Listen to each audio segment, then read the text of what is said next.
En este capítulo de En modo Soyez, nos adentraremos en el fascinante universo de la literatura, explorando historias icónicas y cómo se expanden y transforman a través de distintos medios. Nos basaremos en las obras de Tolkien, cuyo trabajo en El Señor de los Anillos y El Hobbit han sentado las bases para varios universos fantásticos. Tampoco podemos dejar de lado universos como el de Harry Potter de J.K. Rowling o el de Game of Thrones de George R. Martin. Estas narrativas han sido adaptadas a películas, series, videojuegos y más, permitiendo que los fanáticos se sumerjan profundamente en ellas, capturando la imaginación de quienes continúan explorando y expandiendo estos universos a través de fanfiction, ilustraciones y eventos temáticos. Además, se conversará cómo estas narrativas fantásticas se nutren de mitologías antiguas, como la griega y la nórdica, y cómo estos mitos han influido en la construcción de personajes y tramas. Por último, se discutirá el papel del fandom en la narrativa transmedia, cómo los fanáticos no solo consumen, sino que también crean contenido que amplía y diversifica estos universos, desde fanarts, comunidades en línea y convenciones, pues el fandom es una parte vital en la evolución de estas historias. Hola, bienvenidas y bienvenidos a En modo Soyez, el proyecto audiovisual del Soyez para la comunidad universitaria. Mi nombre es Montserrat Miranda y el día de hoy tenemos un tema muy interesante. Vamos a platicar de todos estos mundos salidos de la imaginación, aquellos que desde la mitología antigua han estado en nuestra sociedad y que hoy en día siguen presentes en la literatura, cine y hasta en videojuegos. Hoy, en modo Soyez, nuestro cuarto capítulo titulado Universos Fantásticos. Antes de iniciar, permítanme saludar a mi compañero de micrófonos, Ariel Carranza. Hola, Ariel. Hola, Monse, ¿qué tal? ¿Cómo estás? Muy contento de compartir aquí contigo y con nuestros invitados ese tema que, como bien comentas, es un tema que sigue siendo muy relevante o que es muy relevante hoy en día por lo que se estudia, por lo que se genera con producciones, por lo que se habla en libros, por lo que se tiene en películas.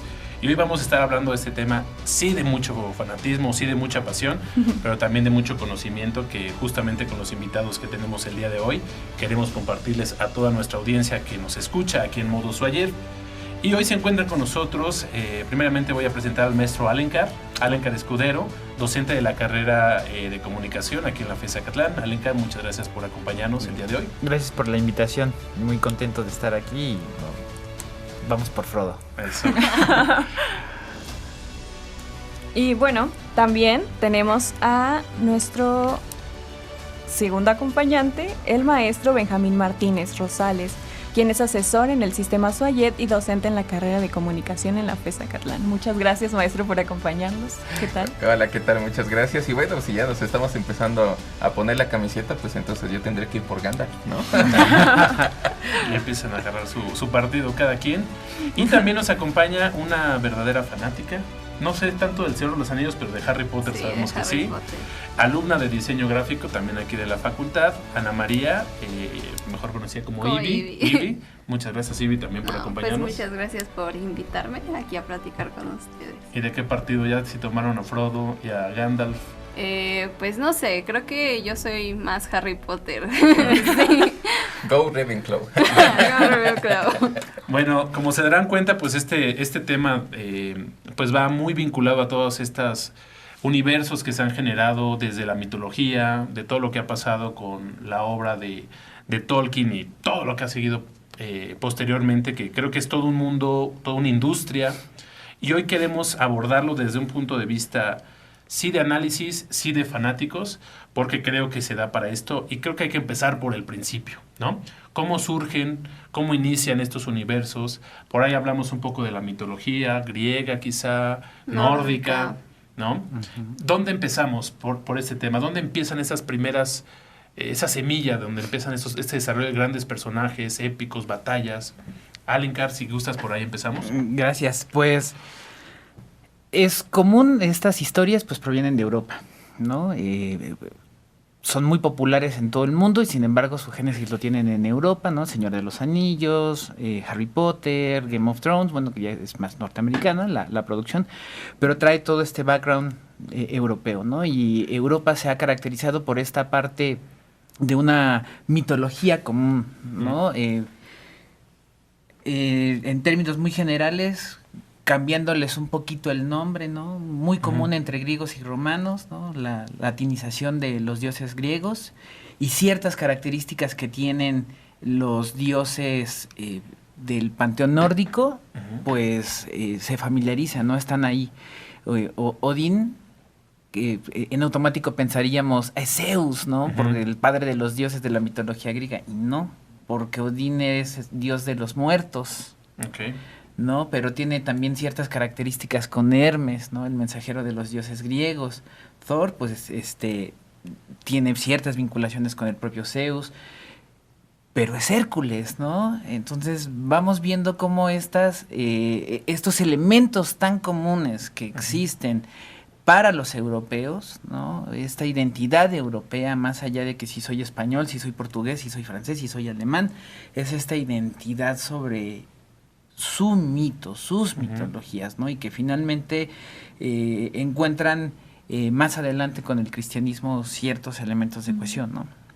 Que también ahí tiene que ver un poco el tema de la religión, pero queremos acercarlo hacia la parte de cómo se retoma ya con elementos más de la literatura, ¿no?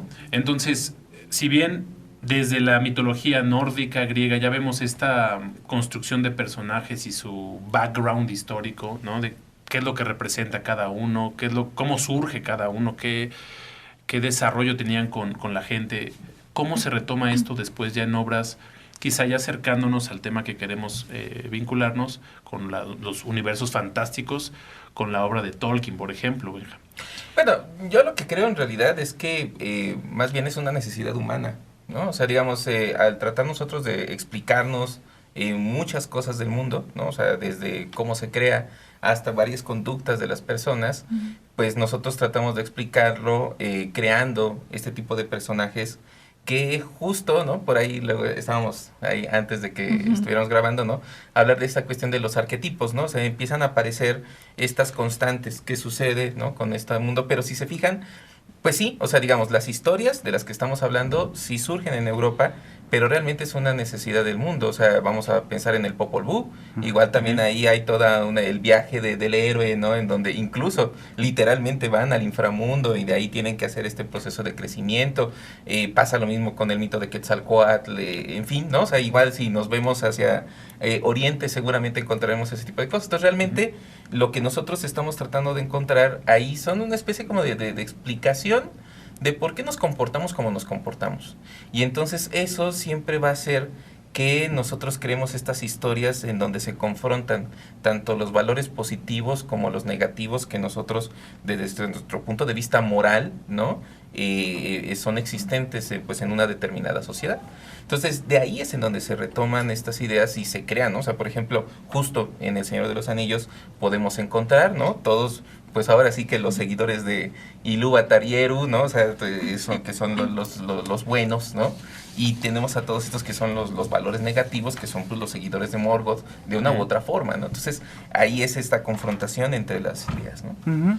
Y además, pues bueno, retomando lo que tú bien dices, Benja, son estas coincidencias, ¿no? O sea, propiamente la necesidad humana de tratar de analizar e interpretar, significar un mundo que para ellos es incomprensible, ¿no? Esos humanos de tiempos de las cavernas, ¿no? Que no sabían por qué caía un rayo y de pronto por ciertas reacciones físicas y químicas se incendiaba algo, ¿no? O porque había sequías, porque había inundaciones.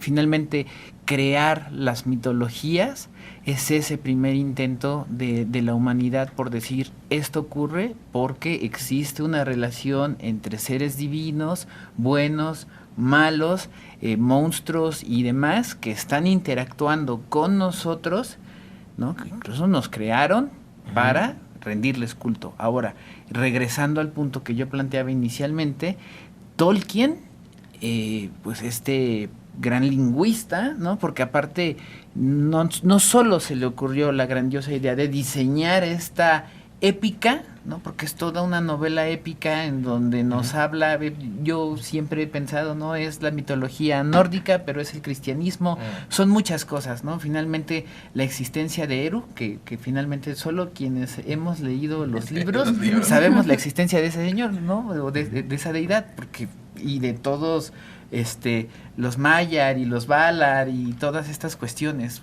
Quienes vieron las películas pues se quedan en una pequeña visión, parece, en un túnel. Lean los libros de las cosas, ¿no? Lean los libros. Entonces, ¿qué es lo que hace Tolkien? Tolkien intenta para el siglo XX crear una neomitología para Europa. Okay. ¿No? Protestante, el señor, ¿no? Él era practicante del cristianismo protestante y sin embargo trae toda esta idea de regresarle a Europa esta unión a través de elementos presentes en el cristianismo, elementos presentes en estas mitologías griegas, romanas, nórdicas, ¿no? Finalmente están presentes la raza de los enanos, ¿no? Están los elfos, están los ents, la cosmovisión que tiene con respecto de las tierras imperecederas, ¿no? Como si fuesen los palacios del Valhalla, ¿no? Y las tierras de Mordor o todos esos distintos reinos en los que pisó Morgoth eran múltiples versiones de Helheim, ¿no? De la guarida de Hela, ¿no? Entonces es todo este intento de Tolkien, porque además no solo retoma estos personajes presentes en diversas mitologías, sino además se da la tarea de crear toda una serie de lenguajes, una oralidad y una escritura para darle sentido, porque finalmente el primer acto de una mitología por lo cual cobra relevancia es su transmisión oral, ¿no? Cualquier narración surge de la oralidad y la riqueza de esta es que a diferencia de un manual, que si le mueves aquí, le mueves acá, ya le cambiaste las cosas, a la oralidad, a la mitología lo enriqueces, ¿no? Por eso es que no vamos a encontrar una versión estandarizada de los mitos. Vamos a encontrar versiones distintas que cada una le da un sentido y que incluso tú puedes combinar los mejores elementos y crear una nueva versión de ese mito y por supuesto se va a enriquecer. Perdón, y es que fíjate que esta cuestión de esta neomitología, ¿no? Que se le conoce como el legendarium, justo tiene este fenómeno y digamos, incluso vinculándolo ahora hasta para las cuestiones de los videojuegos y todo esto que sucede, justo Tolkien juega con esta parte de la oralidad, porque cuando tú lees las novelas, y si tú las lees en el orden que fueron apareciendo, no te lees El Hobbit, lees las novelas de Señor de los Anillos, en muchas ocasiones aparecen como ciertos comentarios, ciertos dichos, así como que, y de esa historia, o no, de esa leyenda que sucede tal, y tú dices, ¿y dónde está? ¿No? O sea, yo quiero saber de eso, y en realidad no estaba. Claro, Tolkien fue, por supuesto, cada vez ampliando más su historia, que además, bueno, digamos, habría que reconocer que no, la última parte, más bien el hijo fue el que rescata todos sus escritos, porque él simplemente deja, incluso aportando más a esta cuestión de no una unificación del mito, ¿no? Realmente deja como varios escritos y el que le da un poco de congruencia a todo lo que tiene ahí es el hijo, pero digamos que en realidad originalmente no existía, ¿no? Entonces, digamos, poco a poco va creciendo esto y entonces es como tener esta sensación de una incompletud, ¿no? Pero que también eso lo vuelve todavía más sensacional. ¿Por qué? Porque tú quieres saber más y en realidad ya no hay más, ¿no? Entonces te quedas con esta idea que pasa igual también con nuestros mitos creacionistas y todo. O sea, tú tratas de encontrarle la razón a todo y siempre va como esos huequitos en los que tú no sepas y que a lo mejor alguien más después te platica y te va complementando la historia. Y ese es un gran fenómeno y que creo que sucede, por ejemplo, en los videojuegos. Yo no soy muy fan de ellos, pero justo, ¿no? O sea, digamos, lo que no te cuentan en esta versión del juego, ahora se termina complementando en otra, o tienes que ver otra cosa, ¿no? A lo mejor irte a una novela o algo así, para ir complementando y armando toda esta historia. Creo que ese es un fenómeno bien interesante. El efecto de la transmedialidad, ¿no? Correcto. Creo que esa parte también de transmedialidad se ve mucho, ¿no? O surge mucho a partir de estos universos fantásticos. Déjenme hasta aquí hacer una especie de pausa respecto a lo que hemos hablado del origen. Entiendo que estos universos fantásticos surgen de la necesidad del hombre, a lo mejor de las cavernas, de dar una explicación a su realidad. La magia surge a partir de que no tenemos una respuesta lógica ante un evento y surge a partir de una explicación pues sí, fantástica, ¿no? Y que los mundos que surgen también son reflejo de los mundos reales. Estos mundos fantásticos son reflejo también de los mundos reales. Hay en la Tierra Media muchas relaciones directas al mundo real, ¿no? Es que la Tierra Media es el mundo real, pero no entremos en detalles. No están listos para escuchar. El mismo Tolkien y el trabajo de recopilación de su hijo es el entender que son edades de la propia Tierra, en donde al final es un pasado muy, muy, muy remoto, ¿no? Es un recurso, pero mucho mejor trabajado, más pulido al de George Lucas de Érase una vez en una galaxia muy, muy lejana, que con eso lo resuelve todo. Tolkien y su hijo se dan a la tarea de explicarnos, ¿no? O sea, George Lucas solo nos dice en una galaxia muy lejana y plantea su historia. Acá nos da el ejemplo y pone como muy lejano el contexto nuestro, ¿no? Y esas puertas abiertas que dejan, ¿no? Que después construyen los fans, o ya ven el fanfiction, o elementos del transmedia que también se construye a partir de los fans. Y hablando de fans, Ivy, también me gustaría que nos ayudaras, porque sabemos que tú también eres muy fanática de ciertas sagas, de libros, de películas, en donde vemos y conocemos estos mundos, particularmente contigo de Harry Potter, sabemos que eres extremadamente fan. Platícanos de este mundo mágico de Hogwarts. ¿Qué elementos tú consideras que están ahí latentes de esto que estamos hablando de la magia y de todo lo que construyen estos mundos fantásticos? Pues yo recuerdo que Harry Potter me lo enseñaron desde muy chiquita, los libros. Entonces era como de que ejercicio de lectura, tienes que leer Harry Potter. Yo, está bien. Creo que pues era una novela dirigida para niños y pues sí te atrapa, y más en la imaginación de un niño, pues el tener un libro y tener esta imaginación que tenemos a esas edades, sí te abre como un mundo completamente enorme. Y esto que decían de pasar de un medio a otro, por ejemplo, de un libro a una película, es muy difícil, ya que muchas veces no captas esas ideas o no las puedes transmitir de la misma manera. Entonces, pues yo recuerdo que en mi cabeza se veía súper diferente a que cuando lo vi en la película, y había cosas que decía, es que yo no me la imaginaba así, pero se ve mucho mejor. O al revés, de que yo decía, no, pues es que yo me imaginaba a Harry Potter diferente, y resulta que en la adaptación es sí parecido, pero pues no como yo lo veía en mi cabeza.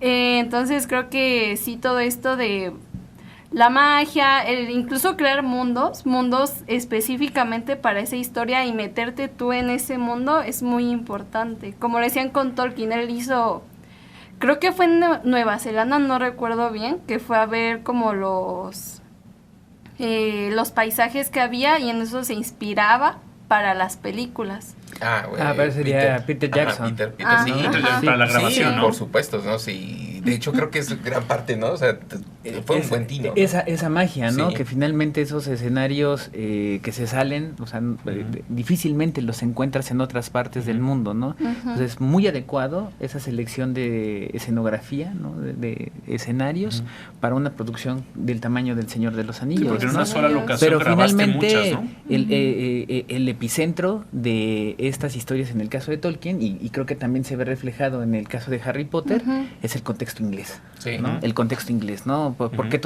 ocurre en ese Londres, ¿no? O finalmente la visión, o sea, ese pueblo refinado de buenas costumbres que vemos presentes en El Señor de los Anillos son los hobbits, Claro. ¿no? Para Tolkien, ese caché que solo pueden tener los ingleses tenía que verse reflejado en esas cuestiones, ¿no? Y que el mismo Tolkien, a través de la voz de Gandalf, lo señala, ¿no? Claro. Son esos seres de muy básicos pero ricos momentos, situaciones, son los que a mí me hacen pensar que sí podemos combatir a la maldad, ¿no? Se retoma un poco, bien o mal adaptado, en las películas del Hobbit, ¿no? Sí. Ahora, que fíjate que, retomando lo que dice Ivy, creo que también algo que es muy importante es esta parte de cómo estas historias funcionan para una cuestión como de compromiso. O sea, nosotros como lectores o como consumidores de la historia nos comprometemos con la historia. Y porque bueno, igual también un poquito antes de que empezara la grabación yo les preguntaba, ¿no? Aquí, ¿de qué casa eres, no? Y tenemos Hufflepuff, Ravenclaw, o sea, esto ya es, o sea, el hecho de que tú le preguntes y no, yo soy Ravenclaw, por ejemplo, yo, de verdad es de que no me cabe en la cabeza alguien que te diga que es Slytherin, ¿no? O que se haga el tatuaje de pues, de esta... con el que se llaman, ¿no? Digamos, los mortífagos, ¿no? Y yo digo, bueno, ¿cómo? ¿En serio? Pero sí, claro, hay gente que se identifica. Entonces, es una parte del compromiso. Justo cuando empezábamos, nos decía, bueno, si él es Frodo, yo soy Gandalf, ¿no? ¿Por qué? Porque cada uno de nosotros nos estamos identificando con algo y tiene que ver precisamente, regresando a la parte de la mitología, con los valores que cada uno representa. O sea, porque, por ejemplo, ¿por qué Gandalf? Es que yo le reconozco, ese es el único personaje de estos, Maiar, ¿no? De lo que no se conoce mucho, que finalmente cumple con su misión, ¿no? Que es esta y que no fin se desvirtúa, orientador, ¿no? que no se desvirtúa, ¿no? Eso es lo que yo admiro. Yo quisiera ser así, ¿no? Quisiera ser este orientador que nunca se desvirtúe. Hablando como profesor, pues ojalá nunca llegara al lado oscuro. No, eso ya es Jedi, ¿no? Pero bueno. Claro, pero finalmente porque eso obedece a lo que tú mencionabas, Benja, los arquetipos, ¿no? Finalmente generan ese eco en nuestra cabeza, ¿no?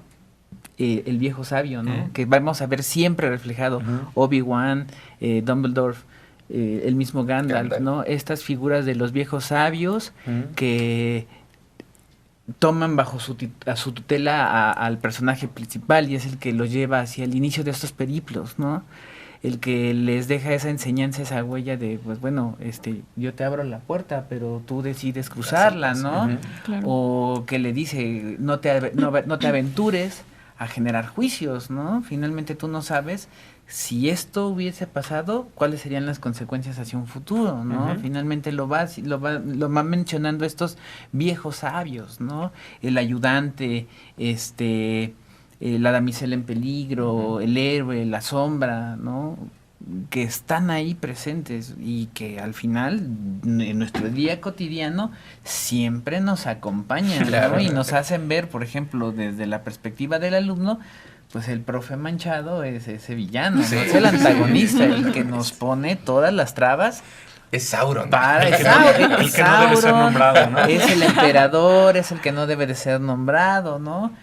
Pero ese profesor al que le guardas cariños se torna en Gandalf, ¿no? Y que además trasciende, ¿no? O sea, ¿cuántas veces no por ahí te contacta algún alumno, ¿no? De generaciones anteriores y siempre es bonito además, ¿no?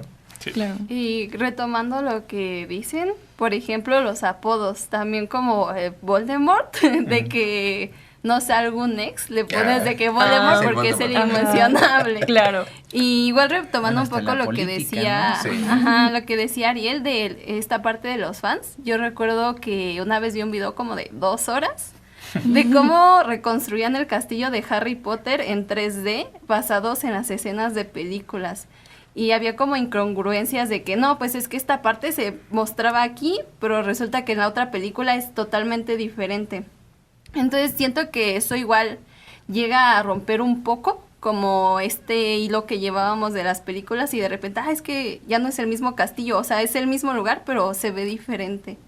Entonces siento que pues sí, igual hay cosas que quedan como inconclusas o tal vez que no tienen congruencia en las, no sé si sea por pasarlo de un libro a una película o por ejemplo también cuando se pasan las películas a series que hemos visto, no sé, tipo Loki, Wanda, Percy Jackson. Percy Percy Jackson. Ujú. Entonces sí. Es que fíjate que yo creo que aquí lo que comentas, y esto es muy importante, también ver el origen, ¿no? O sea, digamos, por ejemplo, que si hablamos nosotros del Señor de los Anillos, estamos hablando de algo que originalmente son textos escritos, novelas, ¿no?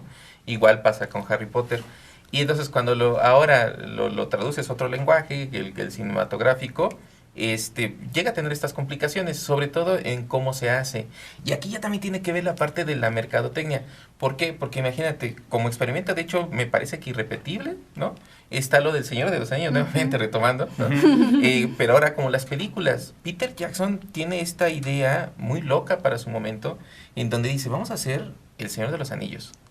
Pero desde un inicio vamos a contarlo, o sea, es las 3 películas, ¿no? Y de hecho, bueno, tiene sus ventajas, porque igual también, pues, ya no les pagaron lo mismo a los actores, como si a lo mejor los hubieran tenido que contratar cada vez más famosos, ¿no? Entonces, bueno, contratan a todo, pero entonces en realidad la filmación se hace de las 3 películas. Al mismo tiempo. Al mismo tiempo. Entonces, en realidad, ahí hay mucha mayor consistencia, porque en realidad es el mismo director y en una sola producción. En cambio, por ejemplo, lo que pasa con Harry Potter es que en cada película bueno, no es cierto, pero bueno, digamos, hay varios directores, ¿no? Directores Diferentes, ¿no? Creo que es Chris Columbus dirigió creo que las 2 primeras, la tercera es Cuarón, y de ahí ya las siguientes 4 fueron fueron variando. Las últimas, la del Príncipe Mestizo y de las Reliquias de la Muerte, igual también fueron hechas creo que por él mismo. Pero bueno, el caso es de que ahí es en donde ya vienen estas variantes. Sí. Pero ahora, si lo ves, igual también a lo mejor hay veces pecamos mucho de como muy fans. Porque también creo que es rico. O sea, por ejemplo, si tú ves la película número 3, ¿no? De Cuarón, ves ciertas características y está, digamos, a mí es la que más me gusta. Pero yo no te puedo decir que no está tan bonita, es la primera. A mí se me hace pues muy de una historia para niños y de hecho aunque no es como tal, pero bastante navideña, ¿no? Y te deja un buen sabor de boca. Entonces está genial también que haya estas diferentes codificaciones y si disculpamos un poquito esas digamos variantes de la visión del director, pues también enriquece, ¿no? El producto. Bueno, y aparte la limitante de la duración de un filme, ¿no? Finalmente yo soy súper fan de todos estos universos y además de los cómics. Entonces yo, por ejemplo, cada vez que veo una película, llámese Marvel, llámese DC y demás, pues uno quiere ver adaptada la historia de tu personaje favorito. Por ejemplo, a mí me gusta Superman y pensar, quiero ver la historia de Superman, es complicado plasmar la historia de un personaje que tiene casi, está nada de cumplir 90 años. Sí. Adaptar la historia de 90 años para una película de 2 a 3 horas es imposible. Hay que hacer estas adecuaciones, ¿no? Y muchas de las críticas de estos puristas, tanto de Harry Potter como de El Señor de los Anillos, es que no está tan cercana a lo que dice el libro, porque no menciona a Tom Bombadil, ¿no? Un gran faltante, por cierto. ¿No? Porque como inicia las 2 torres es el final de la comunidad del anillo en el libro, ¿no? Y la batalla del abismo de Helm no ocurría de esta manera. O sea, al final es esto, ¿no? O sea, sí se puede jugar bastante bien desde perspectivas diversas estos matices que cada director le va a dar, o desde la visión de un propio director que aparte se aventó a hacer una segunda trilogía de un libro. Y más chiquito. ¿No? Y ahí vale la pena que hablemos justamente ahora que mencionan la adaptación. Pues adaptas primero una novela, ¿no? También lo platicábamos poquito antes. Una novela tienes la libertad de poder escribir cuantas hojas puedas, desarrollar un personaje mucho mejor, desarrollar una historia mucho mejor y de repente eso adáptalo a un medio de 2 horas o 2 horas y fracción, porque en ciertos años tuvieron bastante tiempo para hacerlo. Y tienes que quitar elementos. Entonces, en una adaptación siempre vas a dejar algo fuera. Eso debemos de entenderlo. Siempre se compara, es mejor el libro que la película, espérate. Creo que vale la pena que lo valores como medio distinto, ¿no? Ahora está muy de moda estas series, ¿no? Que donde te permiten desarrollar historias un poco más completas y están teniendo el éxito justamente por esto. Y retomo lo del fandom, que también te añade elementos adicionales, se construyen en videojuegos, esto que tocábamos de la transmedialidad, y ya te da todo un universo completo, lo que te da fans que crean historias, lo que te da medios distintos para colaborar y para poder tener una historia mucho más compleja y completa, y también una satisfacción pues de que la historia queda mucho más entendida, ¿no? Claro. Y que yo creo que hablando de esta parte de la oralidad, regresando, y esta parte de que cada me aporta, o sea, por ejemplo, si tú lo ves hablando de mitología indígena, es muy divertido. Pueden ustedes encontrar en las páginas del gobierno de la parte de los estudios indígenas, por ejemplo, una misma versión de un mito, ¿no? De una población, de otra, en fin, y las variantes que tienen. Si esto lo replicamos acá, por ejemplo, vamos a suponer de Harry Potter está este cortometraje, ¿no? De la historia de Voldemort. que a final de cuentas Rowling la autoriza, ¿no? Para que puedan hacer uso del nombre, en fin, y esta vertiente, ¿no? Que ya pues es una cuestión así como del fanfic que lo hizo, ¿no? Lo que ya incluso se vuelve lore, que a mí tampoco me gusta mucho, ahí sí tengo que lo puritano, ¿no? La de The Cursed Child, ¿no? El legado maldito, ¿no? Que la verdad para mí sí tiene muchas inconsistencias, pero que finalmente está hecho por un fan, ¿no? Bueno, que después ya es coescrito ahí con Rowling, pero estos ya son fenómenos interesantes, ¿no? ¿Por qué? Porque ya estamos hablando ahora de una participación y que ahora tiene que ver precisamente, pues, hablando del siglo XXI, gracias a toda esta pues relación o vínculos que tenemos debido pues a las comunicaciones, ¿no? Rowling es muy famosa por tener una gran conversación con sus seguidores en lo que antes era Twitter, ¿no? Y hay cosas en donde se dice así de, oye, ¿tú no has pensado que fulanito de tal podría haber hecho esto? Y después le responde, oye, pues no lo había pensado, pero sí, a partir de este momento esto se vuelve oficial, ¿no? Claro. Y entonces a partir de ese momento ya es. Y eso, por ejemplo, pues ni Tolkien y tal. Bueno, imagínate que también es muy interesante leer todas las misivas que tuvo este Tolkien, pero pues era un poquito como más lento, ¿no? O sea, no había toda esta parte, y realmente más bien Tolkien lo que hacía era pues responderle las dudas a quien consideraba. Pero en este caso ya también está esta potencialidad del proceso creativo, pues de toda una comunidad que va creando también su historia. Por ejemplo, ¿no? Los anillos de poder, que no hablemos de ello, ¿no? Bueno, una de las producciones con más presupuesto, ¿no? Que se ha Es la hecho, serie, la serie creo más... que todavía conserva el récord, ¿no? De la serie más cara de la historia, ¿no? Sí, y se retoma de los escritos abandonados o incompletos, Justo es ¿no? el problema, ¿no? Que no hay, finalmente, en el caso de J.K. Rowling, pues ella está viva, ella sabe a quién le... Dice que sí, que no. A quién le licencia, Sí. ¿no? Sus productos. En el caso de Tolkien, pues ya no está Tolkien padre, ya no está Tolkien hijo, y está el famoso Tolkien State, que es el que se encarga de licenciar otorgar las licencias para la realización de videojuegos, de novelas gráficas, películas, series, videojuegos, etcétera, etcétera, etcétera, ¿no? Entonces, ya tenía un acuerdo para ciertos, y aparte lo que hizo, no sé si lo dimensionaron en su momento o no, pero fue interesante porque a New Line Cinema, que pertenece a Warner, le dijo, ok, tu lore o tu cachito del pastel es solo el Hobbit y el Señor de los Anillos. No puedes tocar nada más allá de esto, ¿no? A Amazon le dijo, ok, te vamos a prestar algunas cositas del Señor de los Anillos, pero tú te vas a centrar en partes del Silmarillion, ¿no? Y sobre todo en uno de los apéndices que se encuentran en el Silmarillion, y creo que en alguna de las novelas, que hablan precisamente de este origen del mundo y la creación de los anillos y demás, pero pues al final, pues, libertades creativas, pues vamos a meterle cosas, ¿no? Y creo que tiene un acuerdo con otra casa productora, no recuerdo ahorita el nombre, que ya tiene, tiene todos los derechos de los cuentos interminados, del Silmarillion, ¿no? Y que ellos sí pueden tocar ese lore, pero otro lore no. Entonces son estas complicaciones que de pronto, en búsqueda de tratar de adaptar todo el legendarium de Tolkien, pues hasta que una sola empresa no tenga todo es lo que pasa con Marvel, ¿no? Marvel ya recuperó el 99.9% de sus propiedades, solo Spidey no lo puede hay que ver usar, a los X-Men, ¿no? yo ya estoy esperando a ver a los X-Men. Y que ahí viene gran parte del éxito, ahora que estamos hablando de adaptaciones y también del éxito que han tenido estos universos ahora que hablabas de Marvel, voy a retomar otra de las sagas fantásticas, Game of Thrones, que tuvo un éxito muy grande, como una de las series también más relevantes, y quizá ahí la adaptación fue que el autor no terminó no ha terminado los libros y se tuvieron que inventar ahí el final. Sí.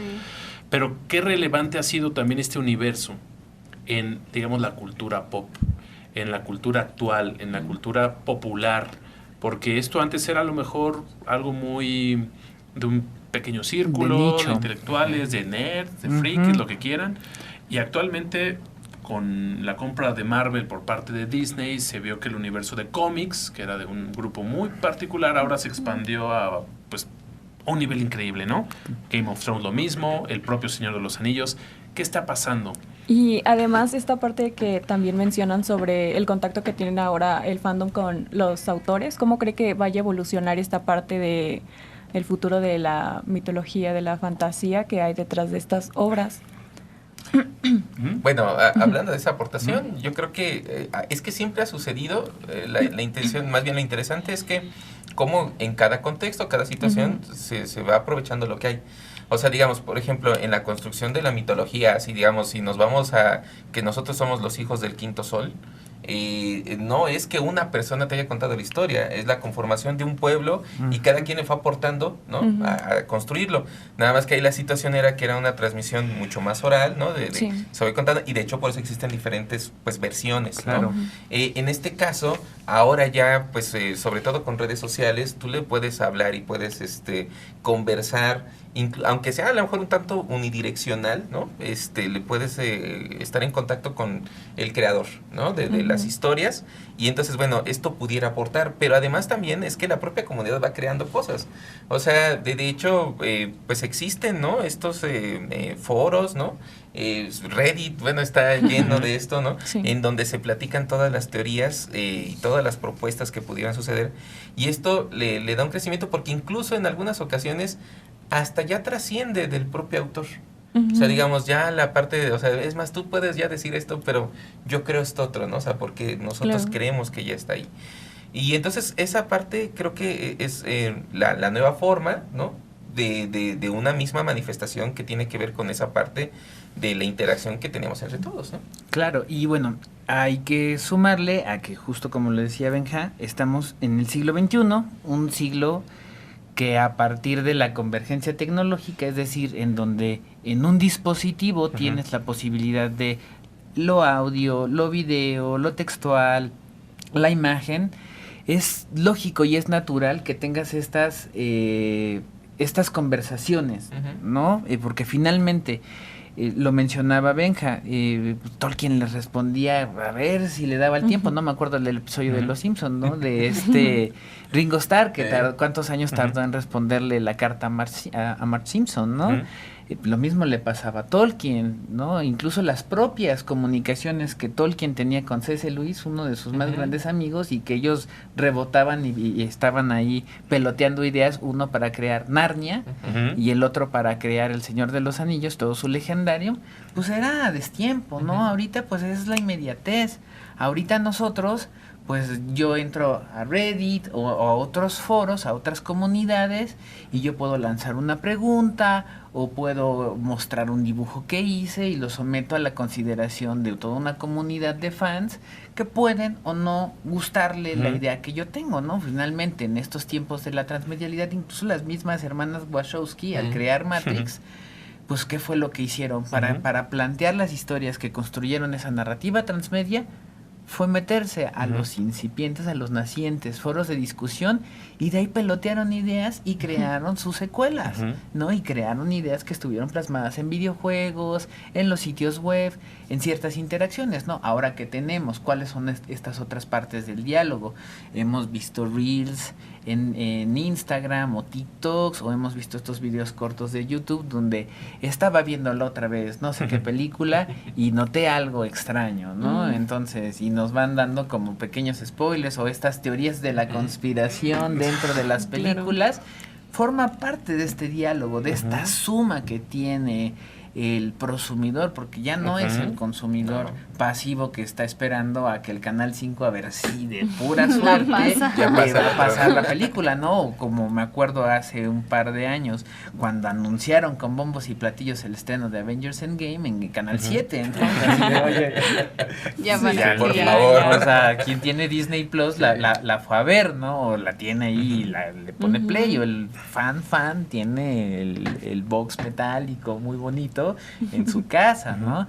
Pero son estas interacciones que nos permiten, ¿no? Estos videos, estos foros de discusión, estas imágenes, estas historias alternativas, ¿no? Es que a mí no me gustó el final de el príncipe mestizo, entonces yo voy a hacer mi propia. propio final, Sí. ¿no? Corregir los errores de J.K. Rowling. Por amor de Dios, no voy a corregir a Tolkien. Sí, sí. Pero te da esa posibilidad. Sí. ¿Y qué pasa? Entonces, al final tienes ahora estas narrativas como Game of Thrones, ¿por qué se distinguen Ujú. de El Señor de los Anillos o Potter? Bueno, pues es que es una combinación de muchos elementos, ¿no? Hay sexo, hay violencia, Ujú. ¿no?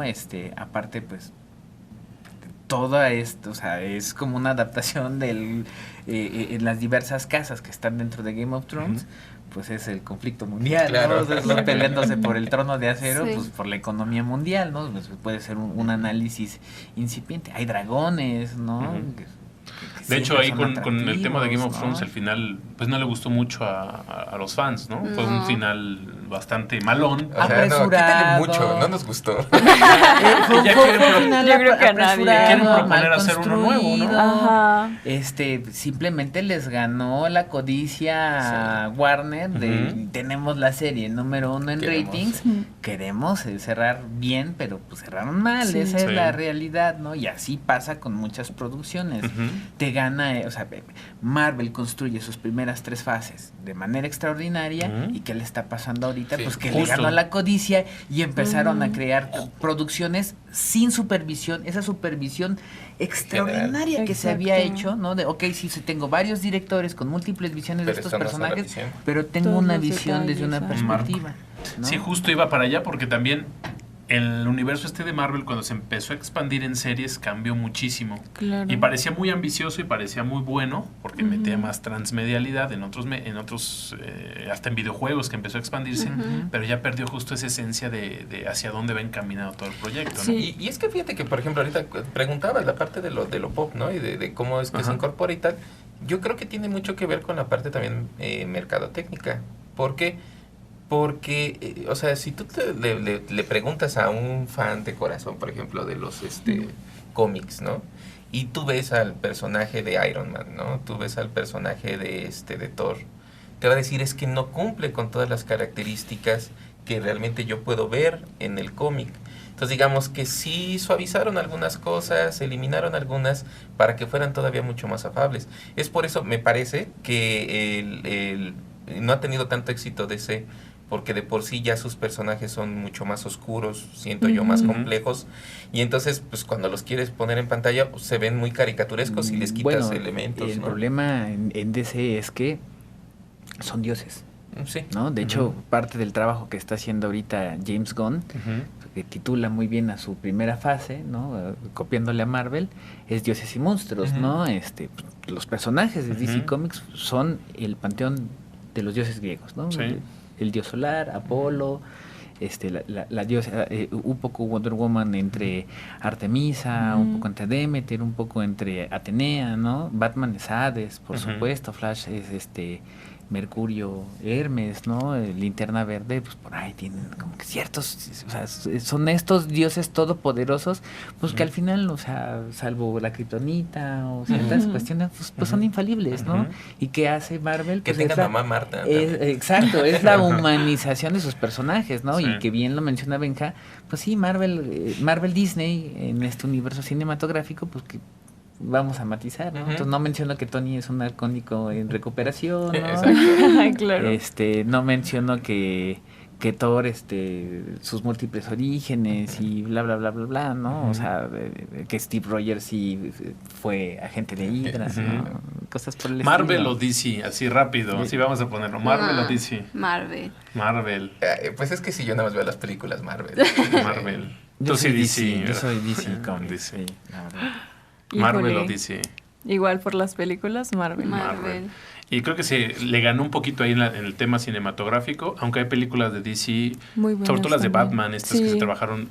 Con Nolan, Con o Nolan. el caso de Matt Reeves, que pues, fueron bastante interesantes. Bueno, pues es el más humano de los personajes, Claro. ¿no? Y sin embargo, DC a nivel animación, digo, ahorita pues con What If y X-Men 97 están haciendo un muy buen trabajo en, Sí, en bastante. animación. Ujú. Y sin embargo, creo que DC ha logrado mantener ese prestigio que tiene, como que les es más fácil plasmar sus historias a nivel Ah, animación sí. que a nivel live action, ¿no? Pero es que el problema es de que siento yo, se siguen manteniendo en una cuestión de nicho, que era lo que Ujú. decíamos, o digamos, tristemente por esta cuestión, por esta misma codificación, ya no le llega a todos, Ujú. ¿no? O sea, imagínate, por ejemplo, incluso ahorita Spider-Man en el multiverso, ¿no? Que también ha sido un hit más o menos en pantalla, en cine. De todos modos no tiene tantos asiduos, ¿no? Ni tantos seguidores como las películas, digamos, live action, ¿no? De los personajes. Y yo creo que tiene que ver en cómo se presenta. O sea, ya dicen, y es que esa es una animación. O sea, como que ya no gusta tanto. Y ese es el problema. Y con el ello, prejuicio, ¿no? Animación, asociarlo a A niños. los Niños. Claro, Sí. ajá. A los niños, ¿no? Tenemos ese Sí. existe ese prejuicio, ¿no? Incluso pues para los no conocedores de los cómics, los monos chinos, ¿no? Exacto. ¿Los monos chinos qué? O sea, al final Claro. hay un trasfondo más interesante en los cómics. Ujú. Finalmente sí hay historietas para niños, hay historietas es muy específico, y si nos vamos todavía al contexto japonés es todavía más específico porque es niño, o sea, masculino, Ujú, de de una tal cierta edad. edad, con cierto género, con ciertas características. Son súper específicos los Sí. japoneses al momento de crear sus historias, ya sea en manga o en animación. Creo que valdría mucho la pena después hacer un capítulo específico a todo lo Sí. en relación a japonés, ¿no? Sí, Interesante. y es muy interesante. Y digo, pues, finalmente, ¿por qué siguen siendo atractivas? ¿Por qué recurrir a ese pasado fantástico? Ujú. Es volver un poquito a esta parte del inicio.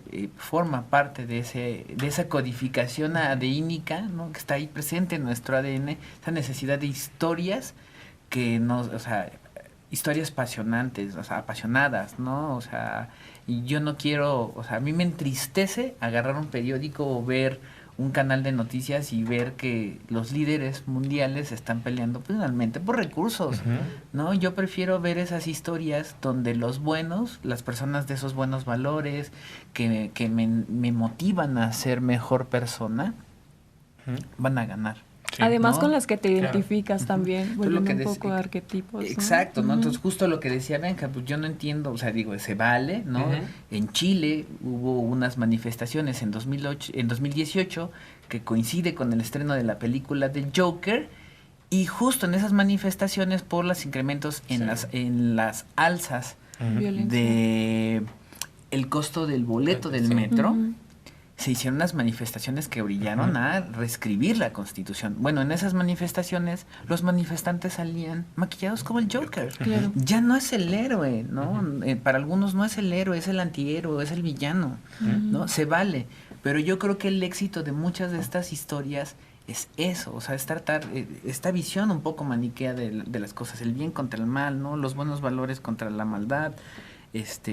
Que finalmente así es nuestro pensamiento, ¿no? Esa es Sabemos la- que es la de múltiples realidad, ¿no? dimensiones, que hay más matices de grises que blancos y negros, pero pues nos seducen esas historias, ¿no? Y aparte pues es riquísimo escuchar estas historias, que te las cuenten, y que creo que uno de los puntos importantes de este programa es la oralidad, escuchar, ¿no? O sea, yo en el mundo de la academia, y yo doy teoría social, y para introducirles a la teoría social les hablo de estas cuestiones, del mito, de la religión, de la filosofía, de la ciencia, ¿no? Entonces me gusta plantarles historias, ¿no? Entonces hago hasta los efectos especiales y toda la cuestión, porque es bonito, ¿no? O sea, qué flojera que te estén contando las formas en que nos comportamos y todo aburrido, plano, el pizarrón, ¿no? Pues ahí mejor Sí. que te estén echando una historia, ¿no? Chismecito. Es muy bien, el chismecito caliente, ¿no? Entonces, de hecho, es inicio así. Ujú. Chismecito caliente. Te voy a contar una historia de una familia. Uf. Creo que todos hemos leído. Ya sé con quién me voy a inscribir el siguiente semestre. Sí, es interesante. Creo que Chismecito todos hemos caliente. leído noticias en redes sociales de la realidad supera la ficción, ¿no? Y a veces esto que Claro. vemos muy fantástico, de repente vemos casos que pasan Se hace. en la vida real. Ajá. Y ya se rompe muchísimo eso porque justamente son un reflejo de todo lo que estamos viviendo en la Pero es que, actualidad. perdón, pero es que también hay también a lo mejor una especie de deseo, ¿no? De que todo debe de terminar bien. Ujú. O sea, yo creo que precisamente también al contar estas historias estás esperando. No sabes, digo, no tiene que ver con esta cuestión de los mundos de ficción, pero el tremendo fiasco por no haber leído la sinopsis, ¿no? Cuando fui a ver En busca de la felicidad, ¿no? Yo tenía ganas de... O sea, yo esperaba en algún Buscar la momento que felicidad. Will Que sí la Smith encontrara.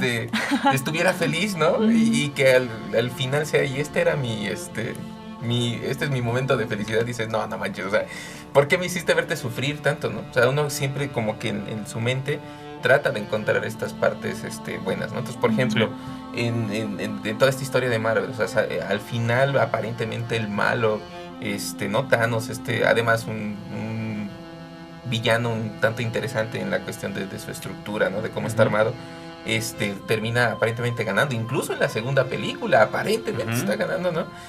Pero tú sabes que va a llegar el momento en donde se va a solucionar, ¿no? Y eso te da una del tranquilidad, héroe, ¿no? Claro. Entonces esa parte es muy importante. ¿Por qué? Porque uno como que necesita de saber que sí, ¿no? Que siempre va a haber ese final positivo, que todo tiene una razón de ser. Que no todo va a estar mal. Exacto, ¿no? Un final satisfactorio, ¿no? Lo que buscan. Antes de pasar a una dinámica que queremos así hacer con ustedes, que le llamamos ping pong, tenemos que ir cerrando y quiero preguntarles sobre el futuro de estos universos. Hablamos ya del origen, hablamos ya de lo que se vive actualmente, pero ¿cómo visualizan ustedes qué se va a venir trabajando con estos universos fantásticos a futuro? En otros medios, como pueden ser videojuegos, en los propios libros. Bueno, me voy rápido para que los colegas puedan también ir cerrando. Yo creo que el futuro es muy prometedor. ¿Por qué? Porque finalmente las tecnologías están avanzando a pasos agigantados, ¿no? Okay. Que va de jugar Legend of Zelda, ¿no? Del Nintendo de 8 bits, ¿no? Que ahí era unos puntitos moviéndose, a bueno, ver los gráficos de God of War, ¿no? O sea, sí. y que aparte adaptan muy bien, ¿no? Que creo que esa es una de las ventajas de estas historias, ¿no? La mitología y demás, esa libertad creativa, ¿no? Aquí no importa si, al final esos dioses presentes en múltiples mitologías, esto no es el dios perfecto del cristianismo, ¿no? Yo lo puedo todo, soy puro, soy casto, aquí no pasa nada, ¿no? Los dioses de las múltiples mitologías pues son humanos, tienen excesos, se equivocan, son coléricos y demás, ¿no? Entonces vemos estas historias, son sumamente atractivas, ¿no? Y aparte, creo que en este futuro, esta posibilidad que ya tenemos con el metaverso, con otras cuestiones en donde ya no solo, o sea, insisto, ese papel de los fans que somos prosumidores, ¿no? Que ya podemos entrarle directo a la creación de esos contenidos, pues yo pienso que viene un futuro muy prometedor y que ciertamente van a estar basadas en estas historias porque son más de miles de años que han estado presentes y aún en el siglo XXI nos siguen acompañando. Por acá, su visión. Digo, para no repetir, porque coincido mucho con ello, sí, yo sabes qué esperaría, aunque de verdad yo no soy consumidor de ello, que los videojuegos, que ya, digamos, ya existen, ¿no? Existen las historias, pero creo que por ahí va, porque precisamente tiene todos estos elementos, ¿no? De la interacción, o sea, están los usuarios que van construyendo y también ya se contratan a muy buenas plumas, ¿no? Para generar las historias en donde están enmarcadas. Entonces yo creo que por ahí va, precisamente con el desarrollo tecnológico, mientras más interacción haya, pues que vayan a crecer. Lo estamos viendo, por ejemplo, ahora de que ya no son la adaptación de libros, sino la adaptación de videojuegos, que lo estamos viendo, por ejemplo, en HBO, ¿no? Que ya por ahí tienen las de Last of Us, ¿no? Esta es muy buena, ¿no? La que Twisted Metal, entonces, hay varias que ya están bien de ahí, ¿no? Warhammer 45. A esa no le he visto. Que, bueno, viene en producción cinematográfica con Henry Cavill al mando. Ya fue su premio de consolación. Dijo, ya me corrieron como Superman, voy con esta. Ivy, tu visión de los universos fantásticos en el futuro. Pues retomando lo que decía Benja y lo que platicábamos antes de empezar a grabar, es que por ejemplo esta parte incluso del marketing, yo te mencionaba Fortnite, el cómo incluyen skins de los mismos personajes de diferentes películas, y ya en el juego tienes una mezcla de que entre Darth Vader tienes a Harley Quinn, tienes incluso al de Padre de Familia. Entonces pues es como esta interacción que tú tienes incluso con el personaje, te vuelves el personaje. Y creo que le pueden sacar mucho provecho a esto de relacionarte de, yo soy Batman y estoy jugando aquí, o sea, estoy disparando y soy Batman. Y también, por ejemplo, la realidad virtual, también siento que es algo que se puede aprovechar muchísimo. Claro. De hecho, está interesante esto que dices, sí, porque sí, ya el juego de Fortnite es gratuito, ¿no? Te hacen comprarlo a partir Sí, del la skin. skin. El fan no va a abandonar la posibilidad de comprarse el skin de Batman. Quizá el juego ni te O de gusta. Goku o de O de Venom, ¿no? Está- O sea, al es final- una estrategia de mercado muy buena. Sí, ¿no? porque logró lo que muy pocos, o sea, hay quienes soñamos, ¿no? Ver un DC versus Marvel o ciertas cosas, ¿no? Y Fortnite lo materializa muy Ajá. bien, ¿no? Aunque sea un juego de shooting, lo hace perfecto. Se ¿no? fusiona Y al fin- esos dos elementos, Ajá. y la interactividad, porque tú eres quien maneja a Goku, Claro. y además eso de los multiversos, o sea, porque mezclaste la Claro. saga de tal a tal en Bueno, un solo simplemente producto. ese contexto, ¿no? El del cómic y el manga, ¿no? Ujú. Que solo en fanarts, ¿no? O en fanfics, pues verías, ¿no? O leerías. Sí. Pues muy bien, vamos a ir terminando con una actividad. Monse, platícales cuál es esta actividad, le llamamos ping pong. Yo creo que ya la han visto Sí, en ya. Reels o algo así. Tradición. En ya. TikTok. Aquí Pero también. explícanos para que no haya dudas de cómo vamos a trabajar esta. Ok, esta actividad les voy a decir alguna palabra, alguna frase corta, entonces ustedes tienen que responder lo primero que se venga a su cabeza. No lo piensen mucho, Ok. lo primero, ¿están listos? Adelante. Vamos a empezar así si quieren, ¿va? Ujú. Con Ok. Alenka. Uno por- Empezamos Ah, bueno, mejor empezamos con sí, Irene. sí. Órale, con Irene. Sí, pobrecita. Yo les decía como Echaron la bolita. Ok, Zeus, Poseidón. Mito. Y Trueno. cómics, Wolverine. Literatura. Mundos posibles. fantasía, Magia. Genial. Increíble. videojuegos, Fortnite. Desconocidos para mí. Buen pasatiempo. ok, Darth Vader, Sable de luz. Soy tu padre. Me lo ganaste. Obi-Wan te enseñó bien.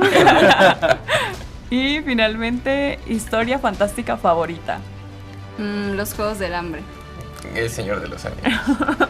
Yo tengo muchas, pero igual me decanto por El Señor de los Anillos. Ok, excelente. Excelente, pues quedó muy bien. Pues con esto ya tenemos que terminar. La verdad es que da para un montón. Sí. Da un montón este tema. Muchísimo. No sé si valga la pena después retomar una segunda Segundo parte. capítulo. Sí. O meternos con temas más de la cultura japonesa, que también hay todo lo del anime y el manga también da para muchísimo. Sí, que se ajusta precisamente a su propia visión mitológica, ¿no? Claro. Exacto. Que la visión del shintoísmo como religión, que es animista, ¿no? Todas las cosas están compuestas de ánimas, ¿no? Buenos, malos, ¿no? Sí. Y que interactúan todos los días contigo, ¿no? Da Sí. para un montón. Muy, muy pero interesante. Pues Pero, ahorita pues, aquí nos vamos por un café y seguimos. Ahorita nos la seguimos porque da para bastante, honestamente. Monse, pues vámonos yendo. Ok, entonces, ¿qué tal les pareció este capítulo? ¿Se divirtieron? Nosotros bastante en la premisa, ahorita, todo muy interesante. Platíquenos cuál es su historia fantástica favorita. Déjenos en los comentarios, escúchenos en Spotify. Ahí vamos a estar leyendo todos sus comentarios. Y pues bueno, es momento de terminar con este cuarto capítulo de En Modo Suayet. Y nos vemos a la próxima. Bye. Nos vemos a todos. Bye bye. Bye. Bye.